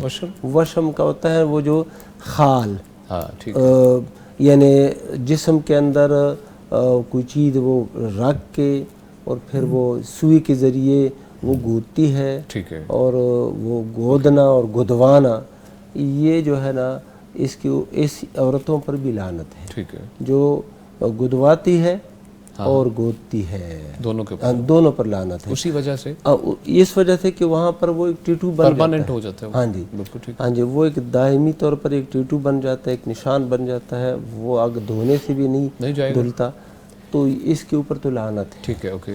اور جو سٹیکر والا معاملہ ہے, ہاں جی, یہ جو سٹیکر ہے نا وہ اتر بھی جاتا ہے. ہاں جی. لیکن مسئلہ یہ ہے کہ یہ کس بنیاد پر لوگ کرتے ہیں؟ فیشن کی بنیاد پر. فیشن کی بنیاد پر کرتے ہیں, اور یہ اسی اصلی ٹیٹو جو ہے نا اسی سے متاثر ہو کے یہ کرتے ہیں. ہاں جی. تو یہ ان کے ساتھ ایک طرح سے مشابہت ہے, اور بعض اوقات اس طرح کی تصویریں وہ لگاتے ہیں کہ وہ خطرناک ہوتی ہے. بچھو کی تصویر ہے, سانپ کی تصویر ہے, کس چیز کی تصویر ہے, تو جاندار کی تصویروں کی وہ ٹیٹو اگرچہ وہ عارضی ہو نہیں ہے بنانا جائز. ٹھیک ہے. بہت شکریہ مفتی صاحب, اس کے بارے میں فرمائیے. ہاں جی, بالکل ایسے ہی ہے, اور یہ ہمارے ہاں بڑا عام, بلکہ اس کو ایک فیشن کے طور پہ لیا جاتا ہے. اچھا. تو دیکھیے جس چیز پہ اللہ کے رسول صلی اللہ علیہ وسلم نے لعنت فرمائی ہو تو اس کو ہم اپنا فیشن بنائیں, تو یہ ایک اور بڑا جو ہے نا بڑی جسارت ہوگی کہ یعنی آپ ان چیزوں سے روکنا چاہتے ہیں. تو یہ بہرحال اس سے بچنا چاہیے, اور یہ سمجھے کہ اللہ تعالیٰ کی تخلیق کو بدلنے والی بات ہے. اگر اپنے خامد جو شیطان نے کیا تھا, کہا تھا کہ میں ایسے کروں گا کہ تیری تخلیق کو بدلیں گے, تو وہ یہ تخلیق کو بدلنے والی صورت ہے. اگر کوئی اپنے خاوند کا ٹیٹو بنوا لے, خاوند کی تصویر کا نام, کچھ نام کا تصویر, تو بالکل ہی ایک اصل میں دیکھیے جو محبت ہے نا وہ یہ نہ لفظوں میں ہوتی ہے نہ وہ ایسے اظہار میں ہوتی ہے, وہ تو ہوتی ہے کہ آپ کو دلی اگر محبت ہے تو وہ آپ وہ جگہ بنا ہی لیتی ہے. تو اس طرف آنا چاہیے جو حقیقی محبت چاہت ہے. جیسے ابھی شیخ صاحب فرما رہے تھے, نبی صلی اللہ علیہ وسلم نے حضرت عائشہ رضی اللہ تعالیٰ عنہ کو وہ دکھایا بنی ارفدہ کا یعنی حبشیوں کا کھیل. تو اس وقت حضرت نبی صلی اللہ علیہ وسلم تشریف فرما رہے, جب تک آپ نے پوچھا کہ تھک تو نہیں گئی تم, پھر جب انہوں نے کہا تو پھر آپ صلی اللہ علیہ وسلم پیچھے ہوئے. تو اس کا مطلب یہ کہ محبت یہ اصل اس کا انداز ہے. اچھا پھر بعض اوقات یہ بھی ہوتا ہے جی جی کہ خاون کے نام کا وہ لگا بنا دیا, ٹیٹو بنا دیا, اگر پھر طلاق علیحدگی ہو گئی تو پھر کیا کریں گے, وہ تو لائف ٹائم رہے گا. ہاں جی, پھر اس کو مٹانے کے لیے مزید پیسے لگائے جاتے ہیں, مزید تکلیف بھی خون ہو جاتا ہے, اور یہ سارا سلسلہ ہوتا ہے. بالکل صحیح. اچھا مفتی نعمان فاروقی صاحب, شیخ پوچھا گیا ہے کہ ایک شخص نے 80 لاکھ لیے کہ 3 سال بعد منافع کی مد میں مجھ سے 1 کروڑ لے لینا, کیا یہ معاہدہ درست ہے؟ یہ معاہدہ تو درست نہیں ہے. ایسا کوئی بھی معاہدہ ہو جو ایسے فکس کر کے کیا جائے, اور یہ بھی ہاں پیسہ ہی ہو اور اس کے بدلے میں پیسہ ہی دیا جائے. ہاں بالکل, اور منافع کی صورت میں. ہاں منافع کی صورت میں ظاہر ہے وہ ایسے سمجھے کہ آپ نے قرض دیا, یہ تو انویسٹمنٹ نہیں ہے نا. پہلی تو یہ بات ہے, انہوں نے یہ نہیں کہا کہ میں اس کام میں لگاؤں گا یا ایسے کروں گا یا یہ ہے میرا کام آپ اس میں دیں, ہم شراکت کرتے ہیں. وہ کہتے ہیں آپ پیسے دیں تو بس آپ کو دے دوں گا میں. تو یہ بات یعنی انویسٹمنٹ کہہ لیں یا مزاربت کہہ لیں, اس کی بنیادی روح کے خلاف ہے. بالکل ٹھیک ہے. اگر آپ کسی کو پیسے دینا چاہتے ہیں اور وہ مزاربت کر رہے ہیں, یعنی وہ کسی کاروبار میں لگاتا ہے اور آپ کو نفع و نقصان میں شریک کرتا ہے, ہاں جی ہاں جی, تو یہ اچھا پہلے بتایا, پہلے یہ چیز طے کر لینی چاہیے کہ نفع نقصان دونوں ساتھ چلیں گے. جی جی, فکسڈ اماؤنٹ نہیں ہے, لیکن یہ کام ہے میں اس میں لگانا چاہ رہا ہوں. بلکہ اس میں دیکھیے 2 بنیادی شرطیں ہیں. ایک تو یہ صورت جائز نہیں ہے, مزاربت جائز ہے. اور مزاربت میں کیا ہوتا ہے کہ یعنی آپ کسی پہ انویسٹمنٹ کریں, اس کے لیے 2 بنیادی شرطیں ہیں. ایک تو یہ کہ نفع و نقصان دونوں میں شراکت ہو, ٹھیک ہے. دوسرا فکسڈ اماؤنٹ نہ ہو, بلکہ یہ ہو کہ تناسب طے ہو, فیصدی تناسب, یعنی نفع سے اتنے فیصد ہم آپ کو دیں گے, اتنا ہم رکھیں گے, یہ طے ہو. جب اگر انویسٹر کا پیسہ جاتا ہے اور محنت کرنے والے کی محنت, تو یہ مزاربت میں شامل ہے؟ وہ تو ظاہر ہے محنت کرنے والے کی محنت وہ تنخواہ میں کٹے گی نا. وہ 50% اس کے پاس, ایک کے پاس پیسہ ایک کے پاس ہنر ہے. ہاں, تو اس صورت میں پیسہ ڈوب جائے تو وہ ظاہر ہے وہ جو شراکت طے ہوئی ہوگی کہ جس تناسب سے ہم نے نفع کا طے کیا ہے, اسی تناسب سے وہ پھر نقصان بھی جتنی اماؤنٹ ہوگی اس کے مطابق اس پہ تقسیم ہوگا. ٹھیک ہے ٹھیک ہے. مفتی صاحب فرمائیے. وہ اس طرح ہے کہ مزاربت, جیسا کہ شیخ صاحب نے فرما دیا کہ مزاربت میں جو ہے نا نفع اور نقصان کی بنیاد پر یہ شراکت ہوتی ہے. اچھا ٹھیک ہے. لیکن اس نفع اور نقصان سے مراد کیا ہے؟ ہاں بالکل, اس نفع اور نقصان سے مراد یہ ہے کہ لاکھ روپے ہیں, 80 لاکھ روپے ہیں, جتنے پیسے ہیں وہ چل رہے ہیں, اور اس مہینے میں اس نے 1 روپے بھی نہیں کمایا. ہاں جی. اب اس کو بھی فائدہ نہیں ملے گا, اور جو محنت کرنے والا اس کو بھی نہیں, پیسے والے کو نہیں ملے گا. یہ نقصان میں دونوں شریک ہو گئے. ہاں جی. اس کو بھی منافع نہیں ملا, اس کو بھی منافع نہیں ملا. ٹھیک ہے. اور اگر دوسری دفعہ پیسے آ گئے ہیں, اس نے 2 لاکھ کما لیا ہے, 10 لاکھ فائدہ ہو گیا ہے, تو جو طے ہے کہ 5 لاکھ اس کا جائے گا, 5 لاکھ اس کو ملے گا, 5 لاکھ اس کو ملے گا. ٹھیک ہے. یہ منافع ہے. اچھا ٹھیک ہے. اب جو ہے اصل سرمایہ جو ہے نا وہ 10 لاکھ ہے مثلا, وہ ڈوب گیا ہے. تو اب یہ جو مزدور ہے, جو عامل ہے, جو کام کرنے والا ہے, اس سے بھی لیا جائے گا, نہیں لیا جائے گا. اوکے ٹھیک ہے. وہ یہ مزاربت کے اصولوں میں سے یہ ہے کہ اس سے تو نہیں لیا جائے گا. کیوں اس سے لیا جائے گا؟ اس نے اس کے اندر کوئی کوتاہی نہیں کی, کوئی خرابی نہیں کی, اسی طرح ہی اپنی محنت کرتا رہا, مزدوری کرتا رہا, لیکن اللہ کی طرف سے نقصان ہو گیا. اب جو ہے نا اس سے نہیں لیا جائے گا, اس سے یہ طے نقصان کیا گیا ہے. مفتی صاحب, اور اس میں یہ بھی بتائیے گا کہ منافع ایک خاص حد تک طے کرنا چاہیے, کچھ بھی کیا جا سکتا ہے, منافع کی کوئی شرح طے کی جا سکتی ہے؟ وہ دونوں کے مطلب کہ 50 دیکھیں نا 50% ہے, 50% ہے. اچھا جی, وہ ہے کہ 30% آپ کا ہے, باقی جو ہے نا وہ 70% اس کا ہے. یہ ٹھیک ہے. اچھا 30% 70% کا تناسب یا 50-60 کا, کوئی بھی مطلب ڈیپینڈ کرتا ہے. تو اگر دونوں راضی ہیں, اگر اس دونوں پہ راضی ہیں دونوں اس معاملے میں پھر بالکل کوئی ضرورت نہیں. اچھا اچھا. اگر لیکن وہ کہہ سکتا ہے جو محنت کرنے والا کہ میرا بھی 50% ہو, کہہ سکتا ہے کیونکہ 50-50 نہیں, وہ تو بیسک جب تو یہ ہے. معاہدہ ہو رہا ہے ہاں جی ہاں جی, تو معاہدے کے دوران ہی ابتدا ہی میں یہ ساری باتیں طے ہوں گی. طے ہونی چاہیے. بالکل ٹھیک ہے. بہت شکریہ جی مفتی صاحب. ناظرین کرام, یہاں وقت چھوٹی سی بریک کا, ہمارے ساتھ رہیے گا. ویلکم بیک جی. گفتگو کا سلسلہ آگے بڑھاتے ہیں. آپ کی جانب سے بھیجے گئے سوالات کی جانب بڑھیں گے. مفتی عبدالولی خان صاحب, مفتی سے پوچھا گیا ہے کہ مغرب کے بعد اذکار سنتیں پڑھ کر کریں یا فرض کے بعد, کیونکہ سنتیں پڑھیں تو اندیشہ ہے کہ ٹائم نکل جائے گا. جو اذکار ہیں نماز فرض کے بعد وہ فرض نماز کے بعد ہی کیے جائیں. ٹھیک ہے. مثلا تسبیحات ہیں, سبحان اللہ, الحمدللہ, اللہ اکبر, جی یہ فرض نماز کے فوراً بعد ہی ہونی چاہیے. آیت الکرسی کی تلاوت ہے وہ بھی اسی کے بعد, آخری 3 سورتوں کی قرأت ہے وہ بھی فرض نماز کے بعد. تو یہ فرض نماز کے بعد ہی اذکار کا محل اور موقع ہے. ٹھیک ہے. باقی جو سنتیں ہیں وہ بندہ مسجد میں پڑھے, گھر میں پڑھے, جہاں پر بھی پڑھے. ٹائم لیمٹ کا ذکر کریں. اچھا, ٹائم لیمٹ ہے ہی نہیں. اچھا, یعنی اتنا مختصر نہیں ہے. مثلا مغرب کے بعد 2 رکعت سنت ہے, سنن رواتب جس کو کہتے ہیں, وہ 2 رکعت ہے. اب مغرب کا کتنا وقت ہے؟ مغرب کا جو وقت ہے وہ ہے تقریباً 1.25 گھنٹہ, جیسے کہ پہلے بھی شیخ صاحب نے بتا دیا.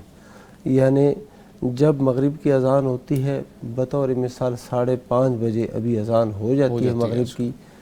اب عشاء کی نماز کا وقت کب شروع ہوگا اور مغرب کی نماز کا وقت کب ختم ہوگا؟ ہاں بالکل ایسے. یہ 6:30 پونے 7 بجے عشاء کا وقت شروع ہوگا. عشاء کا وقت, یعنی تقریباً اتنا وقت یہ ہوتا ہے. تو سنتیں اس میں پڑھی جا سکتی. ٹھیک ہے. ہاں بالکل مفتی صاحب, یہ تو ذکر ہو گیا فرض نماز کے بعد کے اذکار کا. اگر شام کے اذکار ہے؟ ہاں, شام کے اذکار جو ہے یہ تو عصر کے بعد ہی ان کا پڑھنا زیادہ اولا ہے. اچھا, عصر کے بعد. یعنی عصر کی نماز بندہ پڑھ لے, کچھ وقت وہ اذکار میں گزارے, اس کے بعد یہ اذکار شروع کر دیں, یہ اس کے لیے افضل اور بہتر ہے. اور اگر مسئلہ ایسے ہوا کہ اس نے اس وقت نہیں پڑھ سکا, نماز مغرب ادا ہو گئی, نماز مغرب کے بعد وہ جو نمازوں کے بعد اذکار ہے وہ تو پڑھ لے. ٹھیک ہے.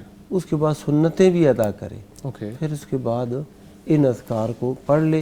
یہ وقت ہے رات نصف رات تک انشاءاللہ یہ دورانیہ چلے. اچھا ٹھیک ہے. افضل تو یہی ہے کہ عصر کے بعد ہی شروع ہو. اچھا, اگر مس ہو گئی کسی وجہ سے تو ہم بات پڑھ سکتے ہیں. بہت شکریہ مفتی صاحب. علم اضافہ کیے شیخ, فرمائیے گا اس بارے میں. ہاں, اسی طرح نا ایک اور بات بھی ہے اس سے ملتی جلتی کہ صبح کے اذکار. ہاں, صبح کے اذکار شام کا تو ذکر وہ, ہاں جی, وہ عموماً لوگ کہتے ہیں اگر وہ اٹھے ہیں نا 10-11 بجے, ہاں جی ہاں جی, اللہ نہ کرے ایسا ہو, کبھی کبھی ہو جاتا ہے. جی ہو ہی جاتا ہے, انسان ہے, تو پھر وہ اسی وقت کر سکتے ہیں ذکر. اچھا, ہاں جی, اذکار. یعنی یہ ہے کہ نماز پہلے ہے, ہاں بالکل, نماز پڑھیں گے اس کے بعد ذکر اذکار کر سکتے ہیں. کیونکہ صباح اور مساء, یعنی پہلے وقت کو صباح کہتے ہیں اور پچھلے وقت کو مساء کہتے ہیں, پچھلا پہر. ہاں جی ٹھیک ہے. ٹھیک ہے, تو اس وجہ سے وہ یہ سارا پہلے پہر میں جو بھی ہوگا وہ انشاءاللہ صبح کے اذکار شمار ہو جائیں گے, اور پچھلے پہر میں جو بھی ہوگا وہ شام کے شروع ہو جائیں گے. ٹھیک ہے. تو بالعشی والابکار کے لفظ بھی آتے ہیں, ان دونوں سے بھی یہی مراد ہے. تو جتنا ایسے سمجھے فجر کے قریب قریب ہے وہ زیادہ بہتر ہے. اسی طرح جتنا غروب آفتاب کے قریب قریب ہے شام کے اذکار, جی وہ زیادہ بہتر ہے. ٹھیک ہے ٹھیک ہے. افضلیت کیونکہ ایک حدیث میں یہ بھی آتا ہے نا, ان اخیار عباد اللہ یراؤن الشمس والقمر والظل, کہ بہترین بندے وہ ہیں جو سورج کو دیکھتے ہیں, رات کو چاند, اور پھر سائے دیکھتے ہیں کہ وہ کہاں تک پہنچے ہیں. کس لیے؟ اللہ تعالیٰ کے ذکر کے لیے, سبحان اللہ, اللہ کی یاد کے لیے. تو اس کا مطلب ہے کہ ہمارا جو نظام بنایا گیا ہے نا وہ سورج کے ساتھ بنایا گیا عبادات کا. تو جتنا سورج کے غروب اور طلوع کے قریب قریب ہم کریں گے وہ زیادہ بہتر ہے. اور قرآن مجید میں بھی وقبل غروب الشمس, یعنی مطلب کہ غروب آفتاب سے پہلے پہلے وہ کر لیے جائے. ٹھیک ہے, بہت شکریہ. یعنی روزانہ کی جو عبادت ہے ان کا تعلق سورج کے ساتھ خاص طور پر ہے. بالکل. ہاں جی, اقم الصلاۃ لدلوک الشمس الی غسق اللیل, تو یہ سورج کے ساتھ. ہاں, جو ماہانہ سالانہ عبادات ہیں ان کا تعلق پھر چاند سے آ جاتا ہے. مثلا روزے کا تعلق چاند کے ساتھ ہے, حج کا تعلق چاند کے ساتھ ہے, یہ سارے مسئلے. ٹھیک ہے جی, بہت شکریہ مفتیان کرام. یوٹیوب کے کمنٹ سیکشن میں سوال مفتی صاحب میں ایڈ کرتا چلو. مفتی عبدالولی خان صاحب, عائشہ 777 کے نام سے آئی ڈی ہے, لکھتی ہے جی السلام علیکم. وعلیکم السلام. میرا سوال ہے کہ اگر کسی کے گھر غربت اتنی ہو کہ بچوں کے لیے بھی 2 وقت کا کھانا مشکل سے میسر ہو, لیکن پھر بھی وہ اسپیشلی دودھ لے کر کسی بلی کو پلائیں, تو کیا انہیں اس کا ثواب ملے گا مفتی صاحب؟ دیکھو شریعت نے نا الاہم فالاہم کی ترتیب بتائی ہے. اچھا, یہ کیا ہے مفتی صاحب الاہم فالاہم کا مطلب یہ ہے کہ جو ضروری ہے, جو آپ کی ذمہ داری میں آتے ہیں, ان کا خیال رکھنا وہ مقدم ہے. ٹھیک ہے. اچھا, اللہ کے نبی صلی اللہ علیہ وسلم نے فرمایا وَابْدَأْ بِمَنْ تَعُولُ. اچھا, آپ نے نفقے میں, خرچ میں, کھلانے میں ابتدا کرنی ہے ان لوگوں سے تعول جن کی آپ ذمہ داری لیتے ہیں, جو آپ کے عیال میں ہیں, جو آپ کے بچے ہیں, بیوی ہے. دوسری بات یہ ہے کہ بلی کو اس طرح دودھ پلانا وغیرہ یہ زیادہ سے زیادہ کیا ہے, کار ثواب ہے, ایک مستحب کام ہے. جبکہ اپنی اولاد کو, بیوی کو, اولاد کو نفقہ دینا یہ فرض ہے, جی ٹھیک ہے, واجب ہے. اگر یہ نہ کرے تو یہ بندہ گناہگار ہے. اچھا, یہ واجبین میں سے ہے, یہ واجبات میں سے ہے, فرائض میں سے ہے.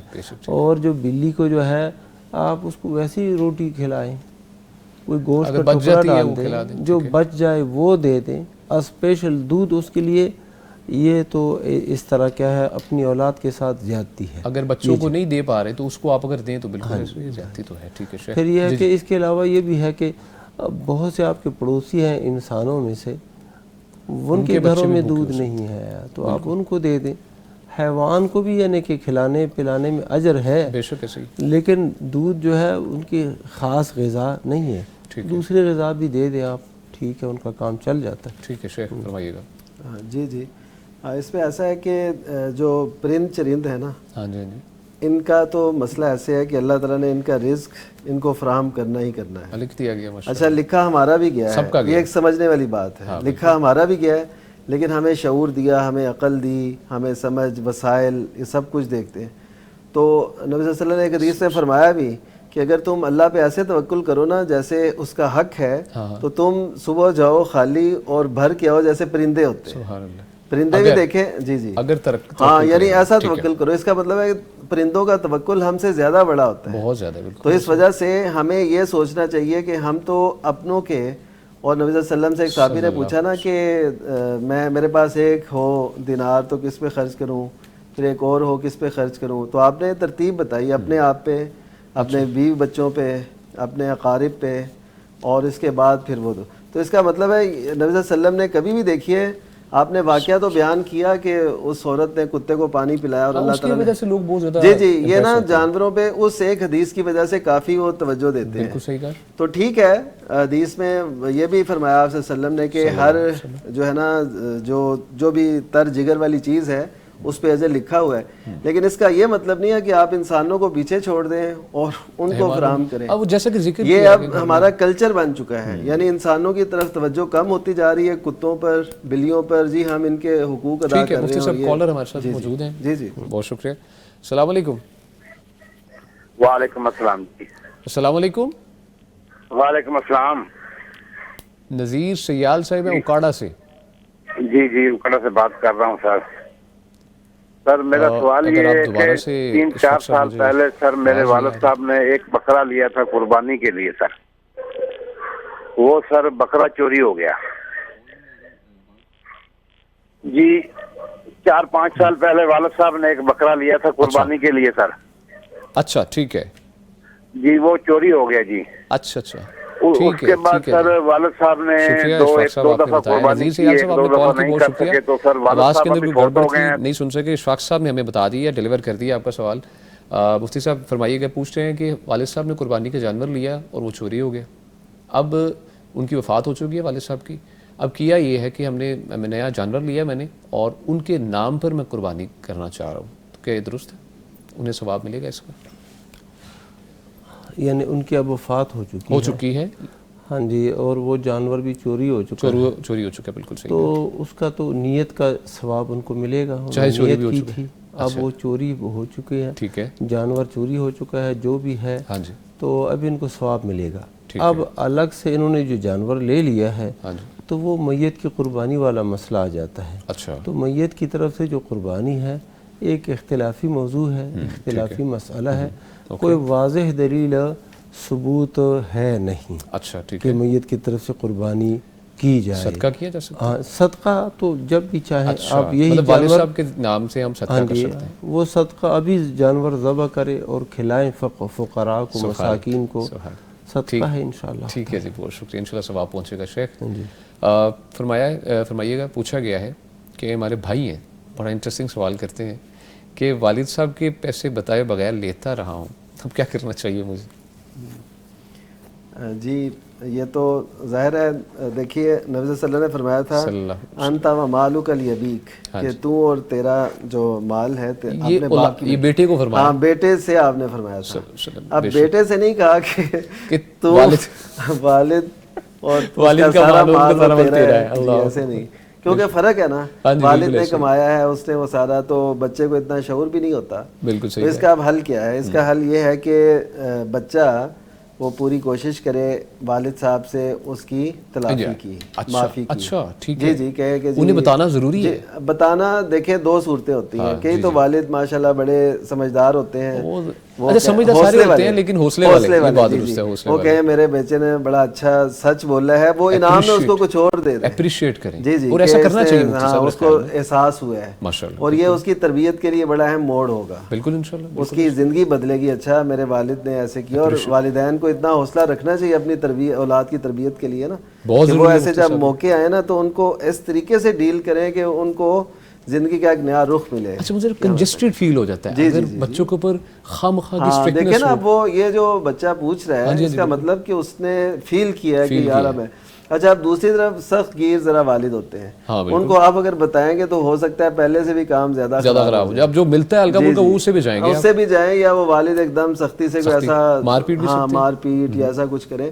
تو یہ اب ان کو خود دیکھنا ہے کہ میں والد کی طبیعت کیا ہے، اور والدہ سے والد کے تعلق کو دیکھ کے والدہ کے تھرو بھی یہ بات کی جا سکتی ہے، یا کوئی بہن بھائیوں میں لاڈلا ہو تو اس کے تھرو بھی یہ بات کی جا سکتی ہے. اب ان کی پالیسی ہے، لیکن شریعت ہمیں یہ کہتی ہے کہ جس کا حق تلف کیا ہے اس سے تلافی ضروری ہے. یہ ضروری ہے. جی یہ تلافی ضروری ہے، وہ چاہے جس کا بھی ہو. اچھا ویسے نارملی مفتی صاحب آگے آپ بات بڑھانا چاہیں گے ضرور، ماشاءاللہ بہترین بات کریں. ان کاموں کے اندر خاص طور پر 99% نگلیکٹ کر جاتے ہیں، جیسا کہ آپ نے فرمایا ضروری ہے تلافی کرنا. ہم تو نہیں، ہم کہتے ہیں کوئی نہیں، ابا جان کے اور ہمارے ہی ہیں. بیوی کا حق مہر ہے وہ نہیں دے رہے ہوتے لوگ، اب وہ سمجھتے ہیں تو بیوی ہے نا تو یہ کیا ہے. اسی طرح بیٹے نے اگر کوئی چیز والد سے لی ہے تو وہ کہتا ہے اچھا بھائیوں سے لے لینا کوئی قرض، تو وہ کہتے ہیں اب اس کو کون سا واپس کرنا ہے، پرائی. تو ایسے کر کے تو یہ ساری چیزیں نا بڑی طے شدہ ہیں اور ان کو کرنا چاہیے. اس سے بندے کے وقار میں بھی اضافہ ہوتا ہے، ویسے بھی ہمیں شریعت کا ہی ہوگا. بالکل صحیح. اچھا وہ تلافی کرے جیسے بھی ہو سکتا ہے، ٹھیک ہے، بالفرض وہ تلافی نہیں کر سکتا، ٹھیک ہے، اب اس کے پاس اتنے وسائل نہیں ہے یا ایسا کچھ نہیں ہے تو وہ ان سے معاف کروائے. اگر وہ معاف بھی نہیں کرتے تو پھر ان کے حق میں یعنی معاف کرنے کا سمجھے صورت نہیں پیش آتی، جیسے میں نے کہا کہ سخت گیر یا ایسا کچھ، تو پھر اس میں ایسا کریں کہ ان کے لیے دعائیں کرتے رہیں. اچھا ان کے لیے دعائیں کرتے رہیں، کیونکہ دعا جو ہے نا یہ بھی ایک بہترین صلہ ہے، بہترین بدلہ ہے. میں نے کہا اللہ سے بھی اور ان کی طرف سے جو صدقہ ہو سکتا ہے اللہ سے تو مانگنے، کیونکہ چوری میں دو ہے نا، ایک تو بندے کا حق تلف ہوا اور دوسرا اللہ تعالیٰ کے حکم کی نافرمانی ہوئی، تو اللہ سے تو توبہ کرنی اور ساتھ ساتھ ان کا حق بھی انہیں ادا کرنا. بے شک. مفتی صاحب، شیخ مفتی عبدالولی خان صاحب فرمائیے گا اس بارے میں. جی جو شیخ صاحب نے فرما دیا ہے وہی بات کافی شافی ہے. اچھا بس تھوڑی سی بات میں یہ کرنا چاہتا ہوں کہ یہ جو والدین ہوتے ہیں نا، ہاں جی یہ بہت ہی مہربان ہوتے ہیں. سبحان اللہ، بے شک. اور بعض صورتوں میں اولاد کا بھی حق ہوتا ہے ان کی جیب میں، تو اس لیے باقی بات وہی ہے جو شیخ صاحب نے کہا. ٹھیک ہے جی، بہت شکریہ مفتیان کرام، اللہ تعالیٰ آپ کو اپنی حفاظت میں رکھے. ناظرین آپ سے یہ گزارش ہے کہ چاہے اولاد ہے، بچوں کو چاہیے والدین کی فکر کریں، والدین کے ساتھ اس قدر آپ اٹیچ ہوں کہ کوئی بات ہو آپ کو پیسے نکالنے کی ضرورت نہ پڑے، بلکہ آپ ڈائریکٹلی جا کے بول سکیں کہ والد صاحب مجھے اس قدر پیسے درکار ہیں، اور ویلڈ ریزن ہونی چاہیے، یہ نہیں کہ آپ ضائع کرنا چاہ رہے ہیں. اسی طرح والد صاحب بھی آپ کے ساتھ اس قدر اٹیچ ہیں کہ بزرگی کے اس مقام پہ آ چکے ہیں، عمر اس قدر بڑھ چکی ہے کہ آپ کو ڈائریکٹلی کہہ سکیں بیٹا مجھے یہ پیسوں کی ضرورت ہے، حالانکہ وہ حکم بھی دے سکتے ہیں، لیکن آپ نے اٹیچمنٹ ایسی رکھنی ہے ان کے کہنے کے بغیر ہی ان تک پہنچ جانے چاہیے. تو یہ چھوٹی سی ایک نصیحت تھی. پروگرام یہاں اپنے اختتام کو پہنچتا ہے. ہمارے ساتھ موجود رہے فضیلت الشیخ مفتی عبدالولی خان صاحب. مفتی صاحب بہت شکریہ آپ کی تشریف آوری کا، اللہ تعالیٰ آپ کو اپنی حفاظت میں رکھے. اور ان کے ساتھ موجود رہے فضیلت الشیخ مفتی نعمان فاروقی صاحب. شیخ آپ کی بھی تشریف آوری کا بہت شکریہ، اللہ تعالیٰ آپ کو بھی اپنی حفاظت میں رکھے. ناظرین کرام، یہ پروگرام UMT کے تعاون سے پیش کیا جا رہا ہے، جو کہ پاکستان کا پہلا AI پاورڈ ایجوکیشن ایکسپیرینس اپنے اسٹوڈنٹس کو فراہم کر رہے ہیں. اسی کے ساتھ ناظرین کرام آپ سے چاہیں گے اجازت. ہمیں اپنی دعاؤں میں خاص طور پر یاد رکھیے گا. ہم خاص طور پر اس لیے کہتے ہیں کہ ہم کوششیں کرتے ہیں اگلے پروگرام کی، ہم بہت زیادہ تیاری کرتے ہیں، بہت سے سوالات ہوتے ہیں، تمام تر چیزیں دیکھ کر پوری ٹیم اس پہ کام کرتی ہے. آپ کے لیے ہم حاضر ہوتے ہیں، آپ کے مسائل حل کرنے کے لیے. مجھ سمیت پوری ٹیم کی طرف سے آپ کو گزارش ہے کہ ہم سب کو اپنی دعاؤں میں خاص طور پر یاد رکھیے گا. انشاءاللہ ملاقات ہوگی اگلے پروگرام میں. اللہ نے کے بعد فاسألوا أهل الذكر إن كنتم